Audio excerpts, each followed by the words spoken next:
everyone. Good to see you all. Thank you for coming. My name is Gustavo Flores-Macías. I'm the Dean of the School of Public Policy. Just so delighted to welcome you to our Distinguished Speaker Series event. It is a real pleasure to welcome former U.S. Senator Ben Cardin. Senator Cardin devoted nearly 6 decades to public service, representing the state of Maryland at every level of government, from Speaker of the Maryland House of Representatives to 20 years in the U.S. House of Representatives, and then 3 terms in the United States Senate. And during his time in the Senate, he served as senior member of the Foreign Relations, Finance, and Environment and Public Works committees, and played a central role in advancing major legislation, including the Paycheck Protection Act and the landmark Magnitsky human rights laws. Throughout his career, he has been a leading voice on healthcare, the protection of the Chesapeake Bay, the promotion of human rights around the world. We are so fortunate to have him here with us today. Please join me in welcoming Senator Ben Cardin. Thank you, Senator. Will you take that? And I'll take that one. Okay, thank you. Dean, let me first thank you for this invitation. I know you're being a conversation and we want to engage the audience that's here in questions. First, I want to thank you for this invitation, for inviting me back. I've been here several times. We had a lively discussion in the old building on the nuclear agreement between the United States, Iran, and the JCPOA. At least one person remembers that day. That was a pretty... We had a lot of security for that meeting. Fortunately, today, it's a little bit calmer here, but certainly not around the world and what's going on. So I look forward to this discussion. We need you. We need this school. We need students that are prepared to get engaged to save our nation and understand the responsibilities we have as global citizens. And that's challenging today because America is taking a different path, as are many countries around the world taking different paths. But it just makes it even more important for all of us to get engaged. So I just welcome this opportunity to have this conversation. I thank you for inviting me here. So let me hear some of your friendly questions. All right, well, thank you. And we're so delighted to have you here. We're also delighted to have Dean Lushniak from the School of Public Health here as well. Maybe I'll start with a few of my own questions, and then we'll open the floor for questions from the audience. But maybe we can start with domestic issues before then turning to international questions. And on the domestic side, right now with everything that is happening, a big question in I think most Americans' minds has to do with affordability on many dimensions. But one of them in particular is related to healthcare. And I would love to hear your thoughts about what you think are the most pressing steps that this country in general can take to make healthcare more accessible and more affordable. Whether it's in general, but certainly, what can Congress do also? So maybe at those 2 levels. Well, we have a real serious challenge in America on the affordability of healthcare. Some recent surveys have shown that it is the number one concern of American families about what they can afford. They're more concerned about being able to afford health care than housing. More concerned about affording health care than their food costs or gasoline costs, even though they're all rising. Over half of Americans believe they will not be able to afford their health care needs. So they're going to have to go without preventive health care. They're going to have to go without seeing doctors when they should see doctors. They're going to give up certain prescription medicines because they can't afford all their prescription medicines. That's in the wealthiest nation in the world that spends more on health care than any other country by far. There's no other country in the world that comes close to us in the amount of their economy that they devote to health care. Now, we have some great medical institutions in this country. National Institutes of Health, Johns Hopkins, University of Maryland Medical System. These are great institutions. And they are doing things that are just miraculous. People from all over the world come to get their healthcare needs met and to train their doctors. But for Americans, many are denied that healthcare. They can't afford it. They can't find it. So we have to deal with the cost of healthcare in America. We haven't done a good job at that. Some of it's lifestyle, some of it's preventive healthcare, some of it's where health facilities are located. But we have to do a better job in being more realistic as to how much money we spend. I'll give you a couple examples. I don't want to offend anybody that's in the room.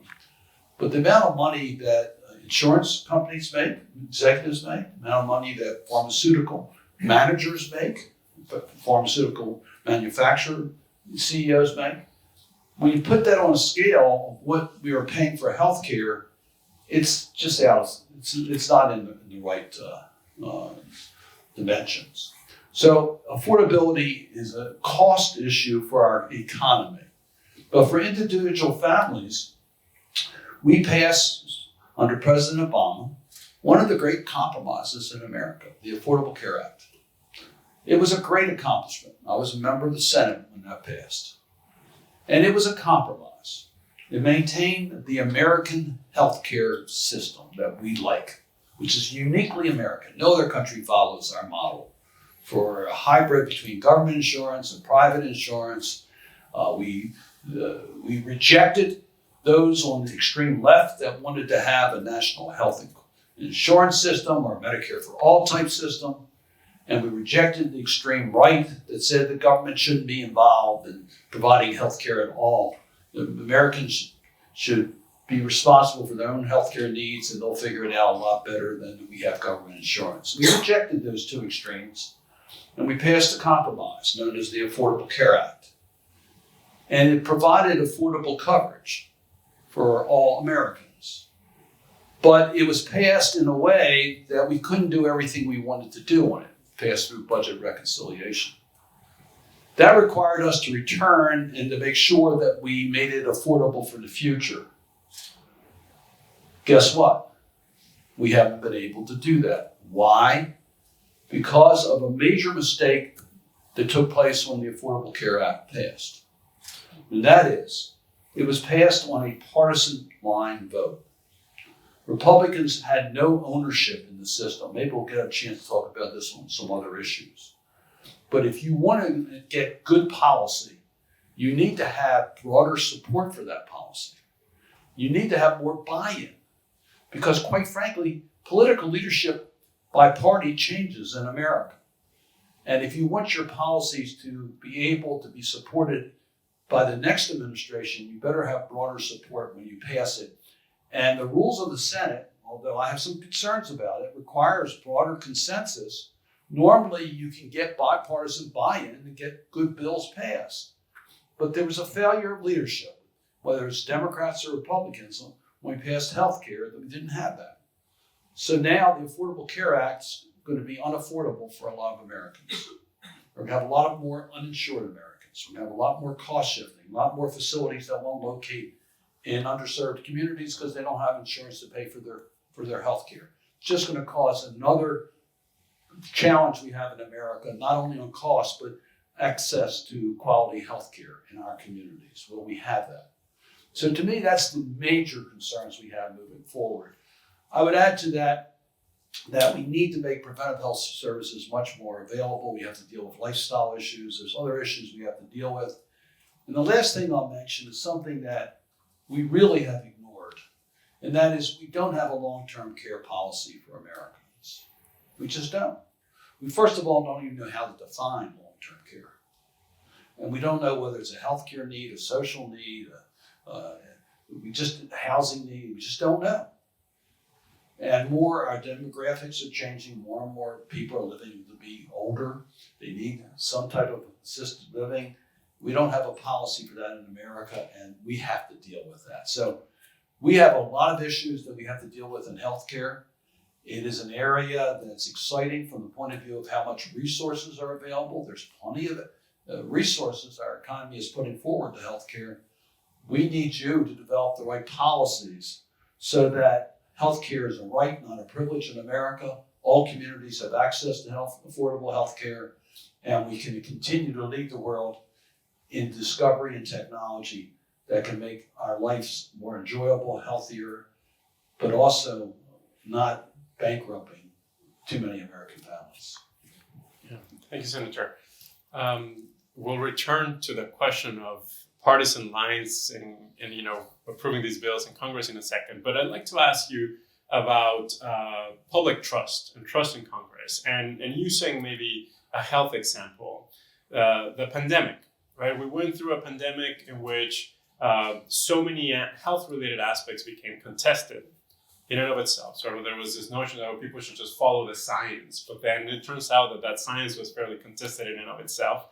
But even policy decisions that were made based on that contested science, I think there's a sense that a lot of people lost trust in government as a guide to really, not only face the, ameliorate the consequences of the pandemic itself, but also guide people in healthcare decisions and so on.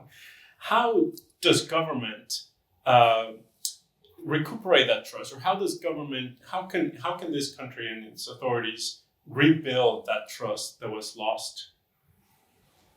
So I'm going to sort of answer this in a couple different ways.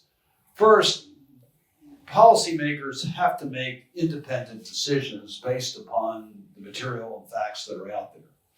Science doesn't make decisions. Scientists don't make decisions. Elected officials, appointed officials, government officials, those that are in policy making, are the ones who are going to make those decisions, but it has to be based upon the best science information we have available. And we got to invest in good science. The public investment in the National Institutes of Health is a prime example of that. We invest a lot of your tax dollars to get basic science information out there. We then let the private sector develop that into drugs that they make money off of, or procedures that ultimately save lives. People, the economy benefits from it, individuals benefit from it, but we all benefit from the fact that that basic science was available and utilized. Now, here's the challenge we have today. Information today is used as a weapon or as a tool to get certain results in government. And no hold bar is what the rules are today. That you're allowed to use misinformation, intentionally using information you know is false, in order to get your policies enacted. Now, my former colleague, Senator Moynihan, once said from New York, everyone's entitled to their own opinion, but not their own set of facts. But can you really figure out what the facts are today? It's so difficult with the source of information that young people and everyone takes today. Most of our information comes from biased sources. Even when we do investigative work, we use AI, which is not an original source. So can you really get to original source information? And will we be able to demand that disinformation should be no part of a political strategy or a governmental strategy? So if you want to restore trust in government, that we're making the right decisions on vaccines, or making the right decisions on health policy, or going to war, then you have to be able to have independent sources of information. I could quote many of the framers of our Constitution that said that if you don't have free press, you don't have a democracy. And today we don't have a healthy free press. We don't have healthy, independent informational sources. And that's why there's a lot more mistrust for government generally. Because people see our leaders basically lying. So why should they trust them at all? And that has to change in America. You got to demand that our leaders tell the truth. It's okay to make a mistake, admit it. How often are our leaders admitting mistakes today? On the way over, I was listening to Senator John Kennedy from Louisiana, a Republican, who said, look, it's going to be very clear. We made a mistake when the bomb dropped on a girls' school in Iran. Why aren't our leaders just saying we made a mistake? We didn't intentionally want this to happen. Let's learn from it. But don't give every excuse in the world, and I heard from the president, that it must have been Iran. They don't know how to handle their weapons well. Well, we don't have all the facts. We need to get all the facts. But don't start conspiracy theories based upon information you know is false. And let me ask you about related issue that also I think has become very contested, and that's the environment. Right? We won't get into climate change here in particular, but I do have a question for you in terms of, in thinking about balancing perhaps emissions reductions and policies oriented to really contributing to the environmental cause. How do we balance those with the concerns that I think a lot of people have in this country about the economic side and economic development, and whether we're really compromising our ability to compete, say, with China and other places? What's the right balance? Well, I think this is an easy one to answer. If we know the true cost of pollution, clean economy, green energy, it's great for our economy. It's a win-win situation. You're not sacrificing our economy to have clean air and clean water. You're not. In fact, your economy will be stronger. So on carbon, why don't we have a true cost of carbon? Europe's starting to put it on. They're putting on their products being imported. So why don't we have a true cost of carbon in our economy? If we did that, it would reward green energy, as we should, because it's better for our health. It's also better for our environment. So I think it's a false dilemma when we say we can't be competitive. I think we are much more competitive. And by the way, China's recognizing this. The United States has backed off its commitment to alternative energy sources. Guess who's doubling down now? China. They're going to be the world leader in production of alternative energy sources. So when the United States presents a void, other countries will fill those voids. And when you allow a country that believes in a government-controlled economy fill that void, that's not good for our economy in the future. Yeah. Let me move things a little bit toward the international side. And since we're talking about China, let me ask you about something, depending on how you count, but there are different metrics out there that really point to a great receding worldwide of democracies. Oh, yes. And that, some people might disagree on exactly how many democracies are left today, but it is really striking how what used to be sort of this third wave of democracy is really receding. And that's not something that we, certainly in the US, there's a lot of debate as to whether the type of democracy that we have, but worldwide this is happening. There are so many geopolitical tensions right now, but how do you see today the role of the United States in upholding sort of democratic values and human rights abroad? Well, first of all, Freedom House does a survey every year. We're now in the 15th consecutive year of the decline of democratic states in the world. So it's been a trend line. It predates Donald Trump, decline of democracy. So it's been almost a constant loss of people living in free countries and democratic states around the world. So that's been a pretty constant trend line for a long period of time. So how do we counter this? How do we what is it important to counter this? That's one issue that's been asked to Americans. And by the way, young Americans have mixed views on that, whether democracy is the right form of government. Well, we got to do a better job in explaining why democracies are important. We all sort of take a lot of this for granted because we don't know history. We don't know what we've gone through. We don't know the struggles that we went through. So prior to World War II, Americans basically believed that we should stick to ourselves. We don't have to worry about the international community, and we'll just be just fine. And then we changed that pretty dramatically because of World War II. The United States intervened into Europe with our military, and we stopped Nazism and extremism in Europe. We defeated that, but we didn't end there. We did two other things that were remarkable. The gift that America gave to the global community. Democratic values. We had the Nuremberg trials to hold the perpetrators of World War II responsible. That was revolutionary for the time. Here, the international community was telling an individual state that we're going to impose criminal justice on your citizens under our standards.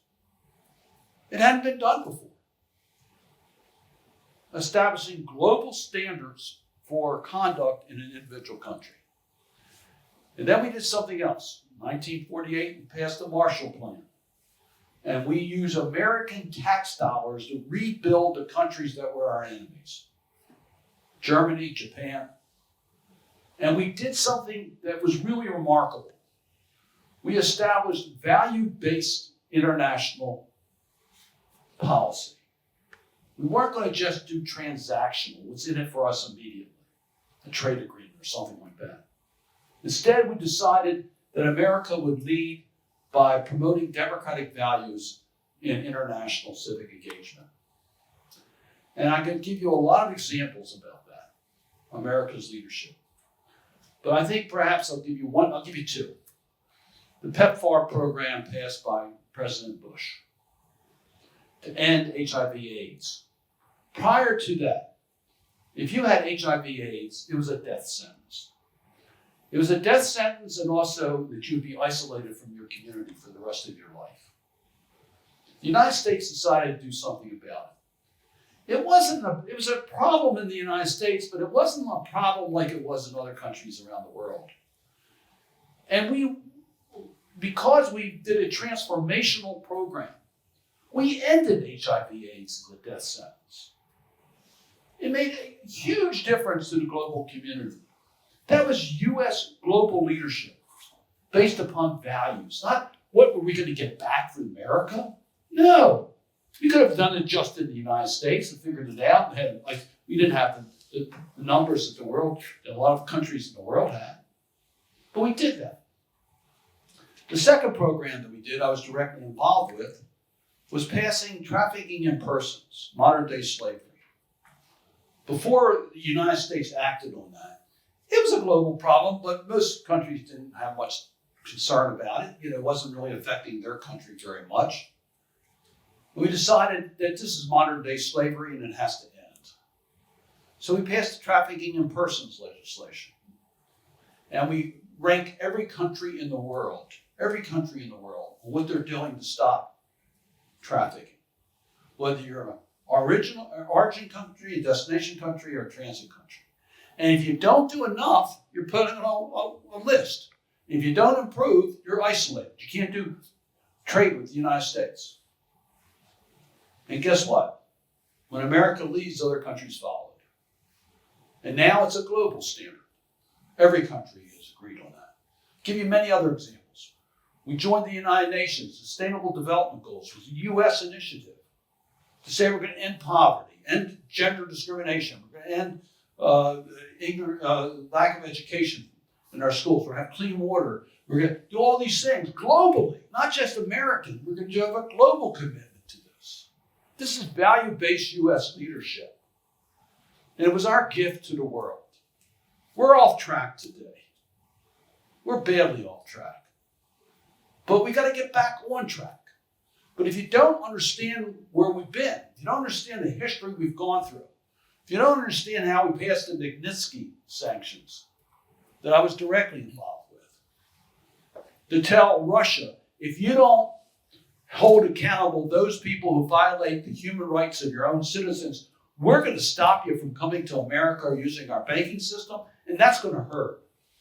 But guess what? America led, other countries followed. Now the Magnitsky sanctions are in Europe, they're in Asia, they're in our hemisphere. They're global because America led with values. We got to get back to that. But we won't if Americans don't understand where we've been. Because we're making the same mistakes we've made in the past. We have to learn from those mistakes. And Americans don't have an appreciation for what has been done by those who came before us that we need to build on. The mistakes that we made, the civil rights struggles, but how we were able to overcome many of those obstacles. Suffrage, so many things that we've overcome in America that Americans don't realize the road we've been on. And the fact that America's leadership requires us to lead by example at home and to be part of the global community. I know you've been following events in Iran closely, and also you, throughout your career, you've been involved directly in Iran policy and efforts regarding, sort of nuclear proliferation. I have to ask you, there's a lot of uncertainty currently as to what the end game is in the current conflict, and with this, there's a democracy promotion or human rights aspect to it. There's a proliferation aspect to it, but just in general, what are the prospects, given what is happening today, for nuclear proliferation in the region, and also so how does the U.S. Continue with engagement of the regime? It seems to me like there's so much uncertainty, but we're seeing some signs now as to where this might be going with the new leadership in Iran. So, do we bomb every country that has nuclear capacity that we disagree with those governments? By the way, this is somewhat judgmental, but this is not judgmental. For the first time in modern times, we don't have any restrictions on what a country can do on its nuclear proliferation. All of the nuclear arms agreements now have been terminated. And if you look at where 98% of the nuclear weapons are now controlled by a strong person leader. 98%. That's kind of frightening. So, should the United States take action to prevent those that are irresponsible from having nuclear weapon capacity, i.e. Iran? But how about North Korea? How about Pakistan? How about Turkey? How about Israel? How about Europe? After all, sometimes they have leaders we disagree with. So is it right for us to use military force to prevent a country from becoming a nuclear weapon state, particularly when they've had a reputation of supporting invasions into other countries by terrorists? An argument can be made, yes, we should use military force for that. But that's why we have the protections in our Constitution.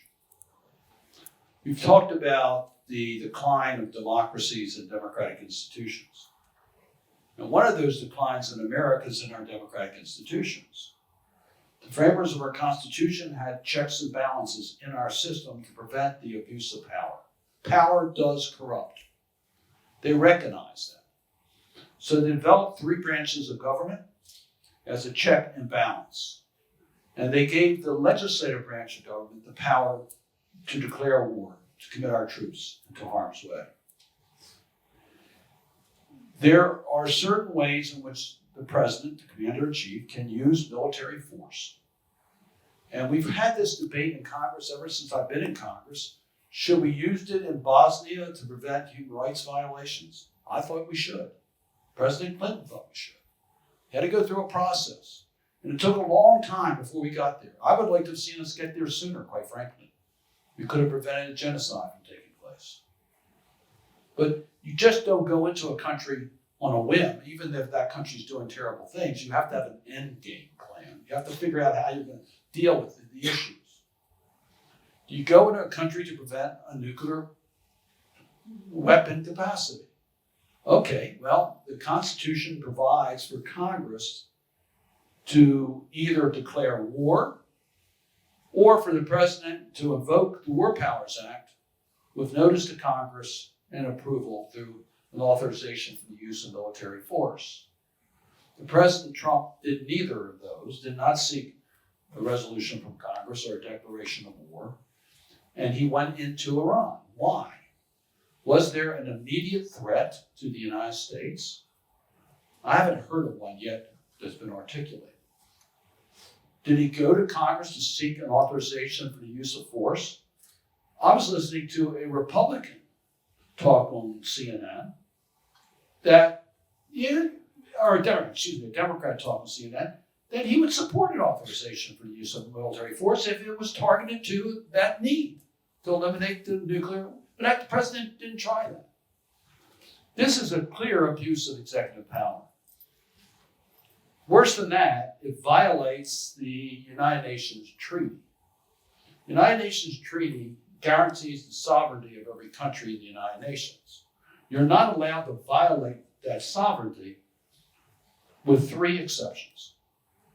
1, you're invited into the country, and you were not invited into Iran. 2, the Security Council of the United Nations has approved your use of military force. We didn't even go to the United Nations. There was no effort made to get international support for what we did. Sometimes you can attempt a resolution, get enough support that you have a legitimacy to use force against another country. And the third is self-defense. I have not heard yet a credible argument of self-defense. The last point I'll raise.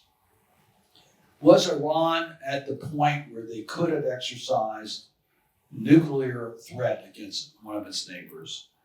And from what I knew a year ago on the intelligence information of what it takes to get a nuclear weapon capable of being actually used as a weapon, I doubt that Iran was at that point. I don't have that information today, but I haven't heard anything from what's come out that Iran was at that position where they could have used a nuclear weapon. So for all those reasons, I'm not convinced it was an appropriate use of force to end the nuclear weapons program. Could I be convinced of that if I were still in the Senate? Yes, I could.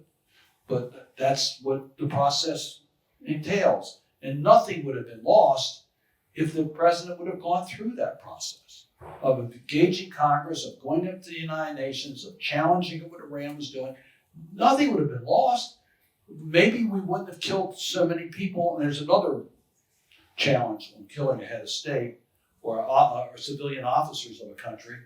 We have under President Ford an executive order that was put in place because the CIA was executing civilian leaders in other countries. And we put an end to that because we thought that's a wrong thing to do. Now, one could argue that the head of state is also the head of the military, and it's right to take out your enemy's leaders, but you can't justify that with all the people that were assassinated in Iran. So for all those reasons, it was not handled in the right way. I have no sympathy at all for the Iranian government. It's a horrible government. They abuse the rights of their own citizens. They should be held accountable. The international community should take action against Iran stronger than they have. They are one of the largest supporters of terrorism around the world. We should do something about that, but there's a way of doing it, and President Trump did not do it the right way. And I think contributing to this sense of malaise, there's a sense that the world is on fire, and we can point to Iran, certainly Ukraine and Russia and Venezuela, other places. But here in the U.S. as well, I think there's quite a bit of discontent with the state of affairs with U.S. democracy. And some people have floated different types of reforms or institutional reforms to try to address this. Some of them have to do with, abolishing the Electoral College or reforming the Electoral College in some form. Others will point to, expanding the Supreme Court. And anyway, very meaningful, I think, fairly drastic institutional reforms. But I'd like to maybe focus on Congress and in thinking about the need for bipartisanship. Are there any reforms, whether institutional or maybe not institutional, more in terms of norms and practices, that we can be thinking about to make this happen? It's a really great question. It's not an easy answer. Let me give you the facts. Most members of Congress run for office and get elected because they want to make a difference. They want to do something. They want to get some bills passed. They want to do. You don't just run for Congress because it's nice to be called a senator or a representative. You run because you really want to get something accomplished. And I could tell you a dozen major issues that I am responsible for being the policy of this country. The Magnitsky sanctions, my legislation, now the global standard. My partner, John McCain, a Republican from Arizona. Two of us didn't agree on too much in our legislative careers. Well, we did agree that the United States needed to lead in fighting human rights and fighting corruption. The Paycheck Protection Program, we spent over $1 trillion during COVID to keep small businesses afloat because they don't have deep pockets. They couldn't have survived with the shutdown of our economy. We had to act quickly. My partner, Marco Rubio, we had to reach a compromise. I wanted the government to give out the loans because I don't trust banks, particularly in underserved communities. That was a non-starter for the Republicans. I wanted to make sure nonprofits got help because they're the ones providing the frontline services, and they're just as vulnerable as a commercial small business. That was a non-starter for the Republicans. Well, we compromised. I gave them most of the money going out through the banks. They gave me nonprofits being covered. I got money into CDFIs, community development financial institutions that help in underserved communities. They got a stronger oversight on the nonprofit grants that were given out. We compromised. We got it done in a matter of weeks, and it worked. We talk about how we were able to get legislation passed to deal with preventive health care. The chairman of the Ways and Means Committee was opposed to it. Ultimately, I got it passed by getting Republicans to join me, or how we got pension reform done with Rob Portman, a Republican from Ohio, and Ben Cardin, a Democrat from Maryland. But in every one of these cases, it was Democrats and Republicans working together to get something done. So we've got to instill upon members of Congress the importance to do that. They know that. So what's stopping them?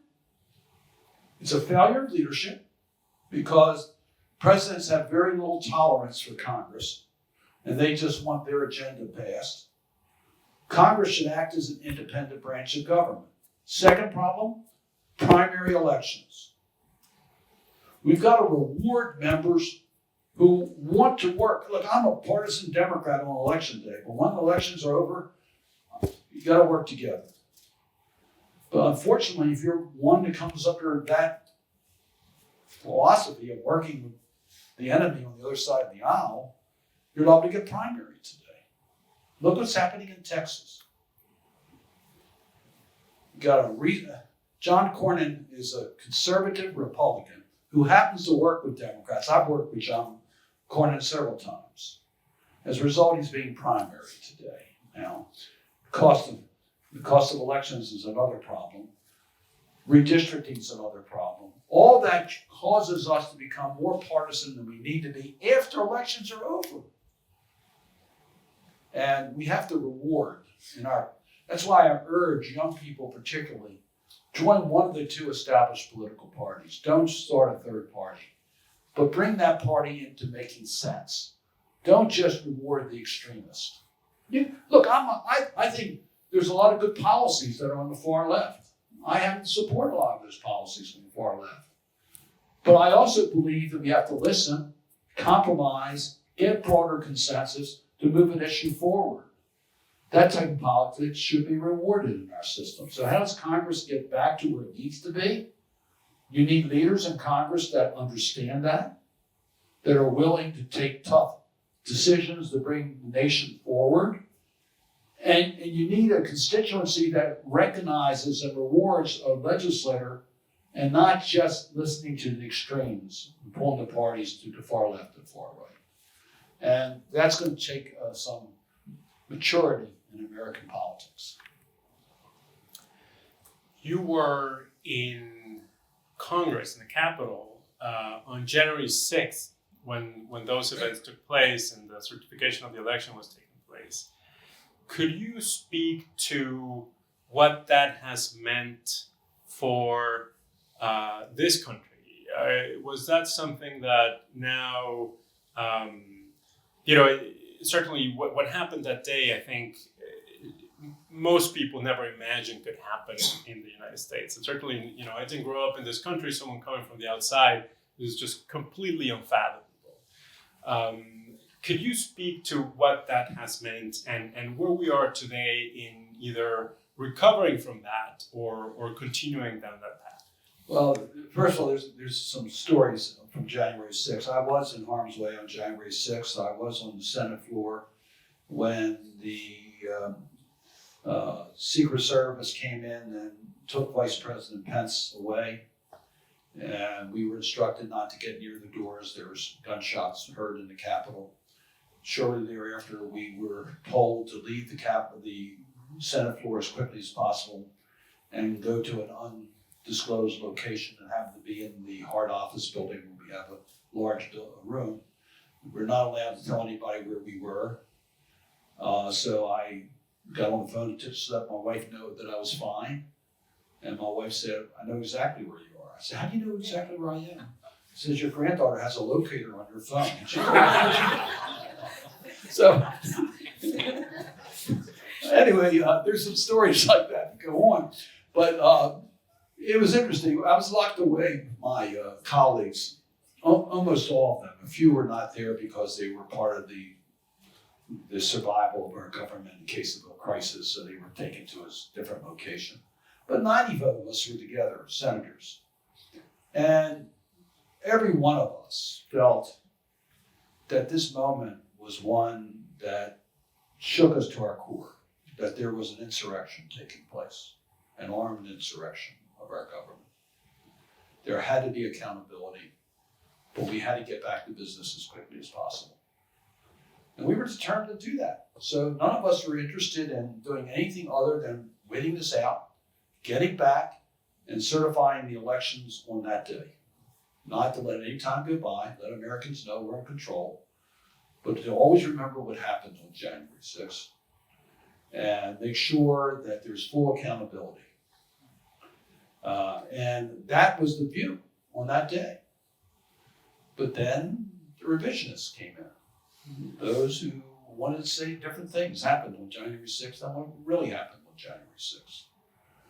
And today, there are those who think those that participated in January 6th were heroes. They've been pardoned, they're heroes, and that day should mark a day for the victory of democracy rather than a stain on democracy. And that's why I come back to the point of Americans understanding the facts and knowing history and learning from history. Donald Trump, what he did on that day was criminal. He was held accountable as being criminal until it was no longer accepted that explanation. So, look, this is not a partisan comment. When a president of the United States lies, he's got to be called out, whether he's a Democrat or a Republican. It leads to conspiracy theories. And when he denies the opportunity to have an open debate, if you can't have civilian debates, civil debates on campus, if you can't have dialogue on campus, if you don't respect people for having different views and being able to talk things out, it leads to fear and leads to incivility. And we see that on college campuses today. So we have to be able to find a way to talk about these issues. Can we talk about January 6th on college campuses today? I'm not sure you can.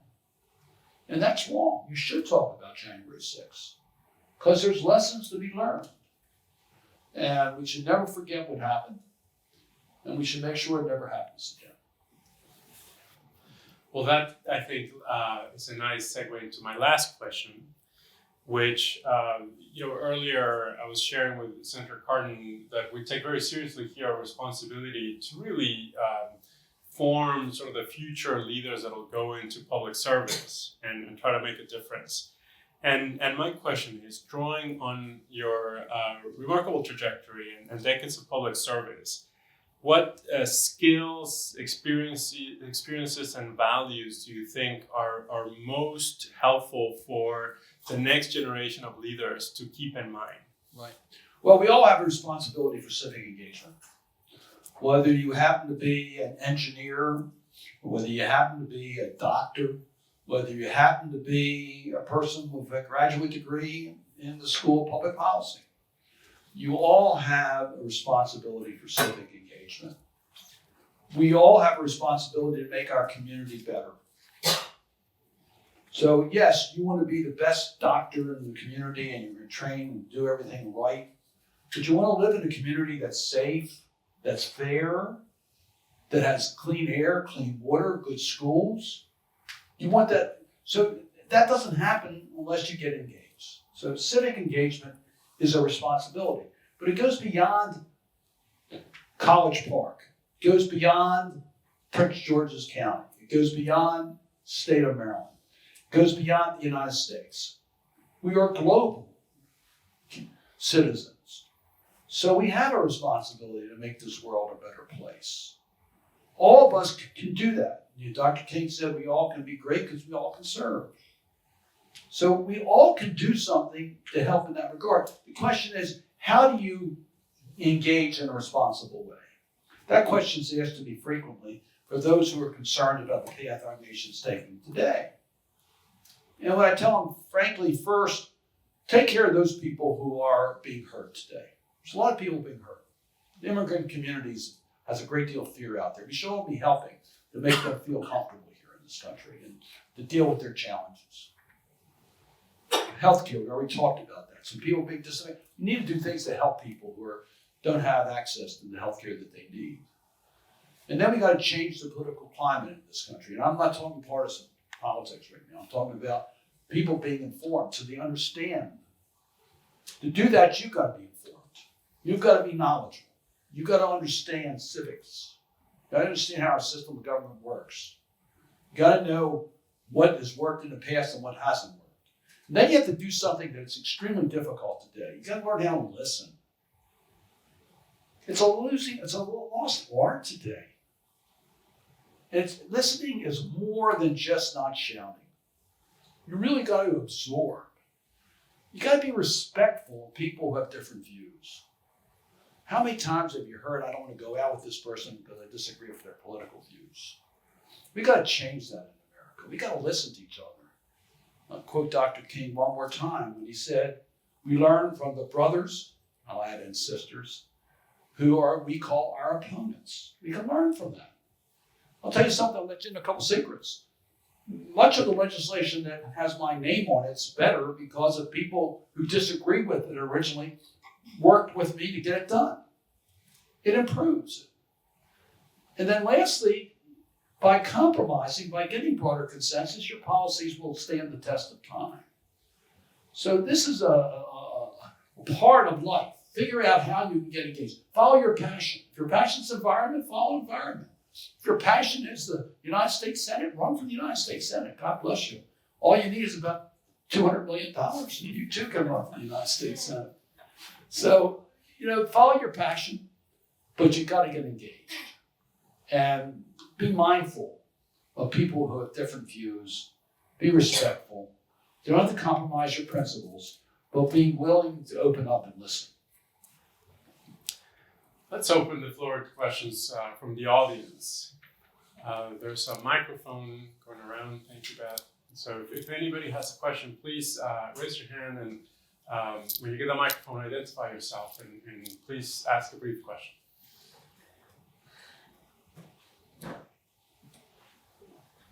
Hi, my name is Marie. I have a question for you about what factors you think led to America's general falling out of love with democracy and the initial rise of the popularity of President Donald Trump in the first place.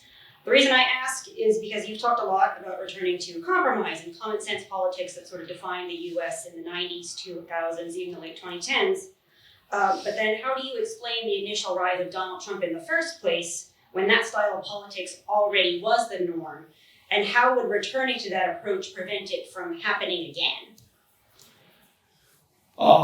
It's a great question. I can tell you, during Trump won, I spent a lot of time in Europe and Asia, talking to our allies, explaining that America would be back.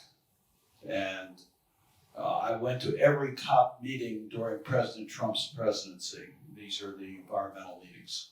I led U.S. delegations to about 6 or 8 of the COP meetings. And I think I was successful. I think they believed me that America would be back. And when Joe Biden was elected, they were relieved. that we had not necessarily the policies that they wanted, but we had a president who believed in alliances. The other gift of World War II we gave were alliances, that we would not just pursue our policies in vacuum, we would do it with the international community, the United Nations, the Organization for Security and Cooperation in Europe. I've chaired the U.S. Helsinki Commission, our arm that participates in the OSCE. We worked with NATO, our security alliance, President Obama figuring out a way to bring every nation in the world together in Paris in 2015 for the climate commitments. These are all great international leadership by the United States in alliances to get things done. And now Donald Trump becomes president of the United States. He's withdrawing from the climate talks. He's talking about ending NATO. So yes, along with Republicans, by the way. Bob Corker, who was chairman of the Senate Foreign Relations, I was a ranking Democrat. The two of us met with Europe often during those days to let them know that NATO was solid. We weren't going to leave NATO. That we were going to stay in the climate discussions, even though the president said he's going to pull out. And we were able to hold the line during Trump 1. But now there's Trump 2. And most of our allies now are covering their bets because even though Donald Trump will not have a third term, they're not sure, even if a progressive or an internationalist wins the next presidency, they're not sure that won't happen again, another Donald Trump. So there is that covering your bet. But having said that, there's only one United States of America. There's only one country that has the strength that we have that can provide the global leadership that's necessary to protect democratic values. So they're rooting for us. We're their preferred partner. I've met with so many countries in the battle that we're having with Russia and China and Iran, North Korea. They prefer to do business with us. We see that in the Middle East. We also see it in our own hemisphere. So we've got to return and recognize that there's going to be a damage that cannot be fully repaired because of what has happened and how Donald Trump has insulted our allies. Norway with Greenland, Canada with 51st state. These are just ridiculous comments. But I don't think it's partisan. I think most Republicans agree with us on this. They may not say it publicly because of fear. How did Donald Trump win, you ask? Because, in my view, Democrats lost the election. I don't think Donald Trump won the election. We were out of touch with the concerns of Americans. We appear to be more imperial, more about ourselves than about trying to deal with their common day problems. They wanted a strong leader. We put forward someone who was old as president of the United States. They wanted a stronger person in office. So I think that's what happened. I think there's some buyer's remorse. I don't think Donald Trump has the popular support he had when he was elected. I think what he's doing in these wars are going to lose a lot of American support, political support. So I think political tides will change and we'll get back more in line. Does the next president take on the same type of abuse of power that this president is using? We'll see. That depends on the leadership of our next president, whether it be a Republican or a Democrat. I happen to think Americans want democracy. They like democracy. Our leaders need to be able to preach a democratic message through strength. And that takes leadership. Now, I think back about great leaders that I've served with. I think about John McCain and that town hall meeting he participated in, where that person said, when he was running against Barack Obama, how can a Muslim who wasn't even born in America be running for president? And John McCain, to his own detriment, corrected that person. Said Barack Obama was a good person, we just disagree on some issues. We need that type of leadership in America.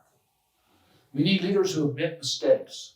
Bill Clinton, during the heat of energy debate, where his major energy proposal was a BTU tax, And I went to talk to the president about it, told him we couldn't pass it. And Bill Clinton, in front of the Secretary of Treasury, who's made the proposal, Lloyd Bentsen, said, I made a mistake, we shouldn't have gone in that direction. He said it publicly and withdrew the bill.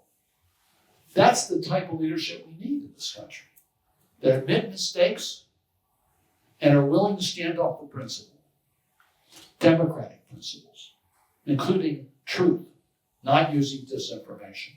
When we have that type of leader, America will be respected again globally, we'll have the alliances we need, and we will once again be able to see a growth of democratic nations and values around the world. We did that after the fall of the Soviet Union, where democracy flourished. Unfortunately, we are now in a backslide. We need to get back to where we were before. A few hands up. Hi, my name's Kayla. I'm in the Master of Public Management program. And to your point about,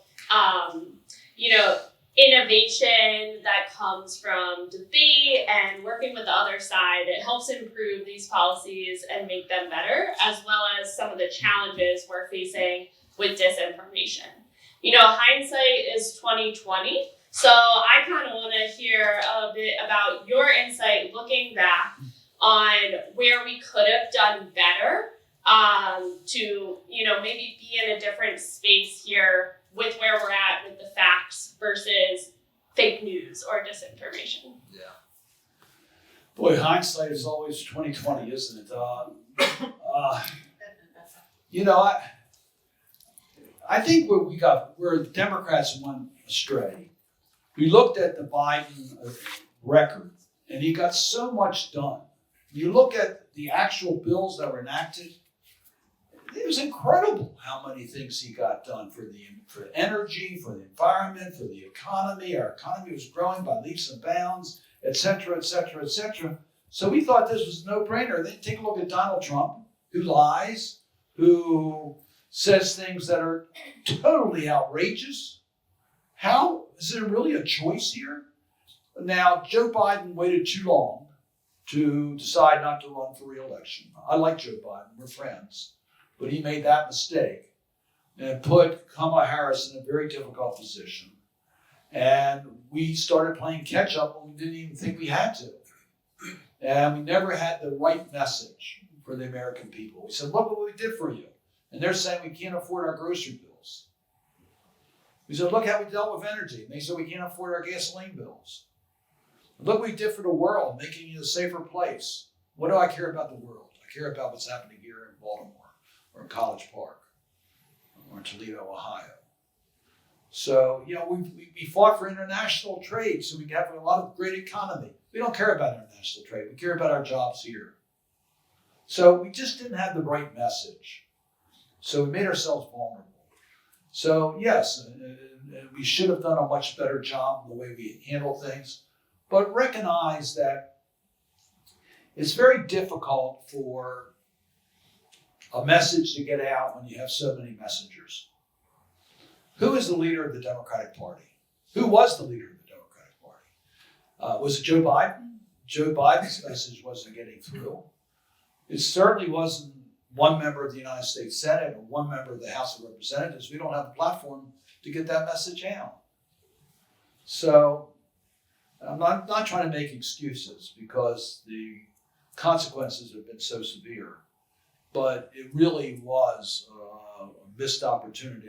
I never understood how. I remember the primary election when Hillary Clinton was running for president and Donald Trump was running for the nomination for president. And everybody in the Democrats said, let's get Donald Trump the nominee because he'll never be able to win an election.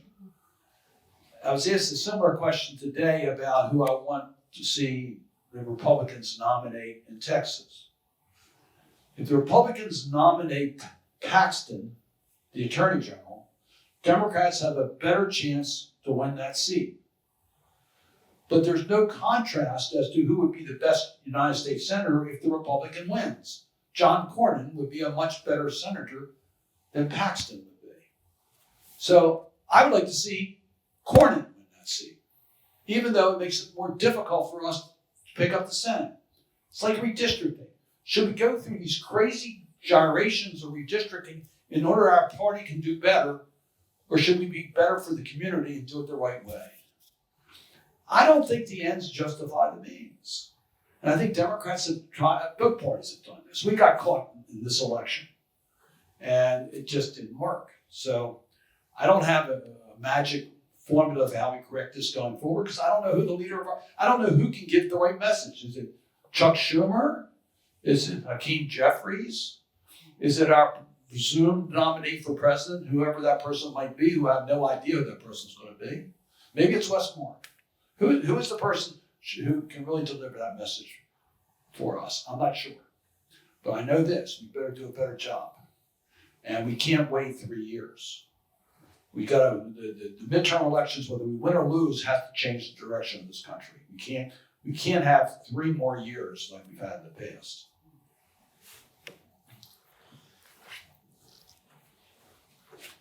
I wonder if we can collect a few questions, and then we'll let the senator choose a few or all if you're able What I to. like, the question I like. Yes, you get to pick, but please. Hi, I wasn't expecting to hit the mic this time around. Somebody hands it up last time. Thank you for being here. My name is Joy, and I am pursuing my Master of Public Policy here at Maryland, and I'm specializing in education policy. But my question for you is kind of based on what you were just talking about. What do you think Democrats need to do to reclaim power in this next election, just given that clearly in the last election cycle, their message was not resonating with voters? What do you think Democrats have to do to kind of like shift that? Thank you. We'll collect a few more. Hi, I'm Zoe. I'm a double major in neuroscience, public policy sophomore on the pre-med track. I was just wondering, with the rise of like short form content on social media, trying to deliver news in like 30-second segments, and like the rise of kind of sensationalization of headlines, trying to clip farming and saying the most almost like outrageous thing to get like likes and views. How does that impact the messaging that maybe the Democratic Party needs to use to try to counter some of the like crazy things that come out of the president's mouth, and try to go away from disinformation and more towards the truth? Thank you, Senator Cardin. I'm Anderson, freshman here. I was wondering what you think about how civic engagement, specifically voting and protesting free speech, has been demonized recently, and the matter of voting by the SAFE Act and the MEGA Act.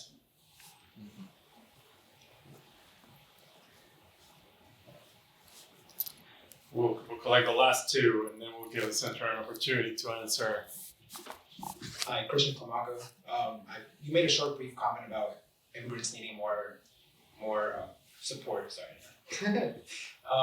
Being a child of 2 immigrants, I was wondering what you think of what are ways that we can help immigrants and support them more. The last question is behind you, Beth, on that side. Thank you.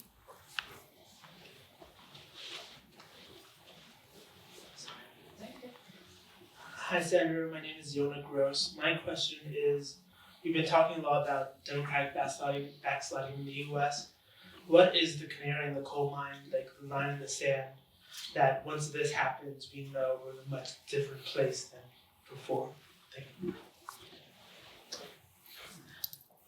Senator, we have about 10 minutes. Well, the audience has been very patient. My answers have been way too long. That's what a senator does. We talk for a long time.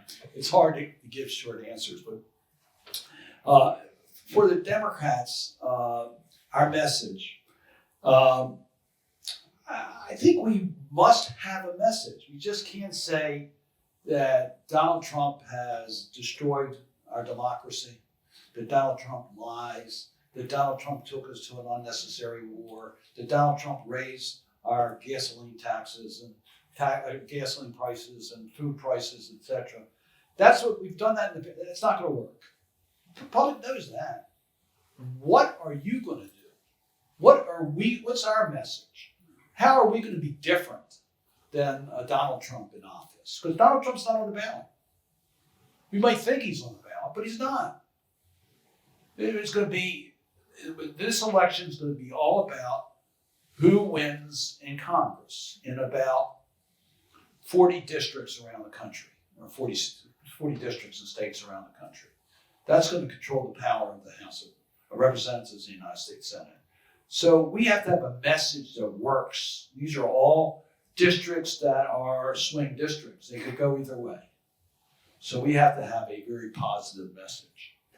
On how do you counter social media?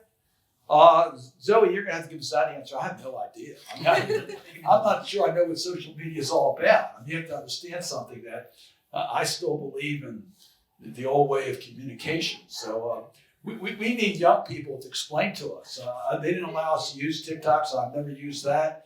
I had staff that did everything I sent out. So we don't understand social media. So we need help in how we can lasso technology to help us, and not to try to manipulate, but to inform. How do we do that? How do we get our message across? And how do we tailor that message? But one thing I always insist upon in my political career, and that's, if you're truthful with your constituents, even those who disagree with you, you'll be okay. I have won 18 general elections, 36 elections in total, never lost an election. And I've taken some very unpopular votes in my district and my state. But I'm open about it. So I think the lesson learned here is Americans are very forgiving, but they don't like to be misled. Tell them how you stand on issues. Be open with them. You can be a little political, you can patronize to a certain degree, but be open and don't try to sensationalize and lie. If you do that, I think Democrats will do okay. We can tell, there's a lot of things we can tell about Donald Trump in our messaging of what we would do different, that will point out the failures of his administration. Voting integrity. That is such a good question. Why do we have difficulty with people voting? Why aren't people just lined up, ready to vote? People died, literally, so that you have the right to vote. And yet, if we get 80% of the people participating in elections, we think that's fabulous. Why are 20% not voting? I never could figure this out. Why in primary elections, if we get up to 60%, we're having a high voting turnout? There's not much of a contest. If we get up to 30%, it could be a high voter turnout. Why is that a problem? Voting integrity is a phony issue. It's a phony issue. We've done survey after survey after survey. People do not fraudulently vote. Are there some mistakes? Yes, we can catch them.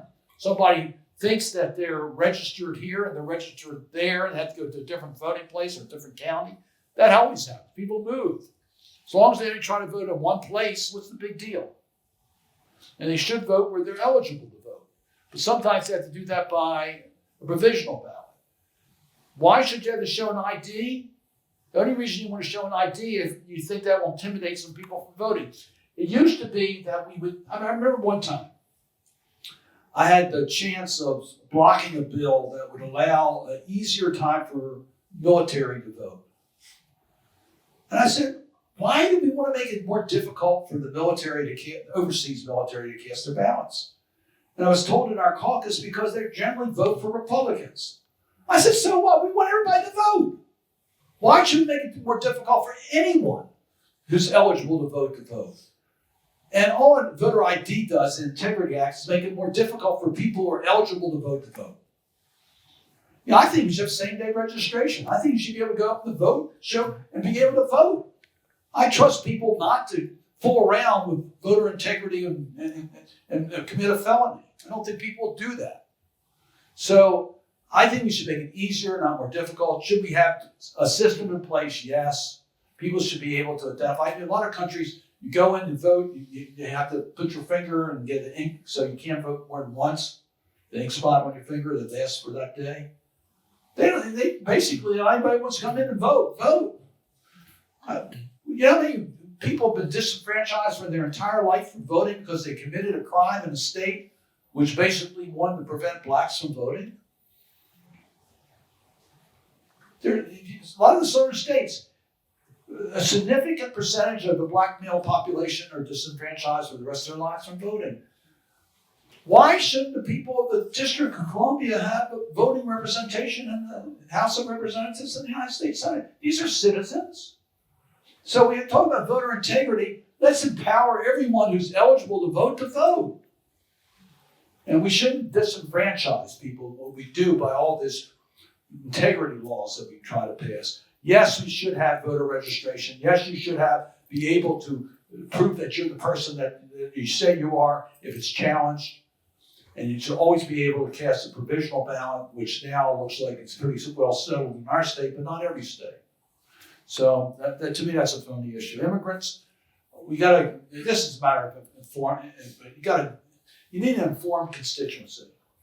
You probably know this. The immigrant population, you can define that as American citizens or those that are here that are undocumented or those that are here that are documented, commit less crimes than people that are primary generation American, born in this country. They commit less crimes, not more crimes. All categories, including violent crimes. They commit less, not more. Our economy depends upon immigrants. There's only two ways we can get the labor force we need. Increased birth rates, that's not going to happen. Children are expensive, and families are getting smaller and smaller, not bigger and bigger. And immigration. That's why the business community is strong in support. Immigration never was a controversial issue. We were able to pass it by over 60 votes when I first started in the Senate. Now, becoming more and more difficult. So inform public about what the immigrant population really means as far as lawfulness and labor needs that are in this country. And then, by the way, you can always add in our compassion, America's values. We believe that people who are persecuted in other countries should have a safe haven, and America should accept a certain number of those so that they can be safe and have a future, because that's who we are. That's our DNA. And then, what was the last question? Democracy. I can't read my handwriting on the last question. What was it? What's the canary in the coal mine? Canary. That's what I can't remember. I couldn't spell canary. That was my problem. That's a good question. I think the two major areas where our country is really extremely vulnerable today is in the cost of elections.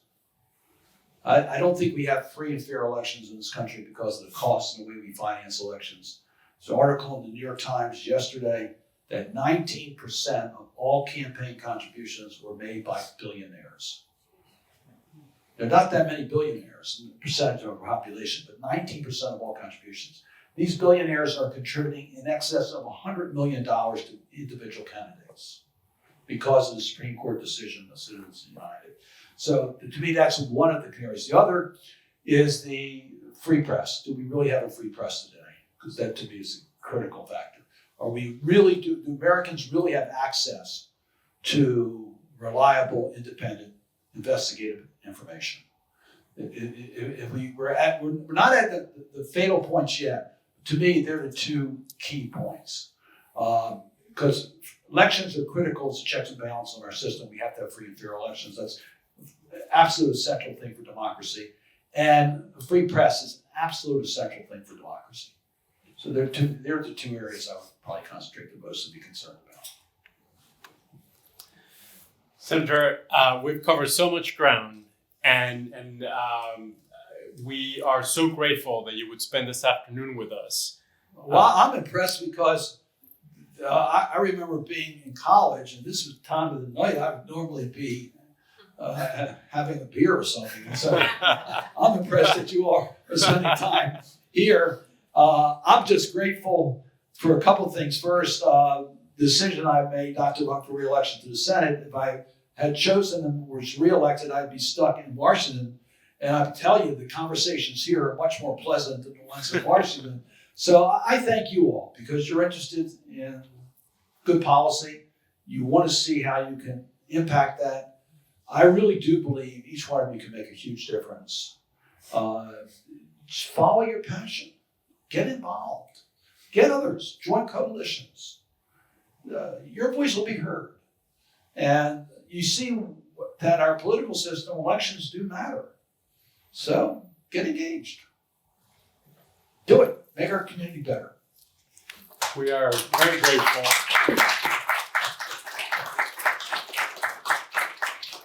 We're grateful not only for your inspiring words, but certainly everything you've done for the state of Maryland and for this country. And thank you for your trajectory in public service.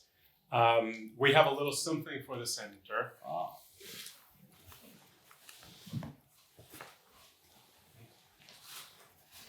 Thank Just you. a token of appreciation. Well, thank you all very much. It really is enjoyable, and you give me great hope.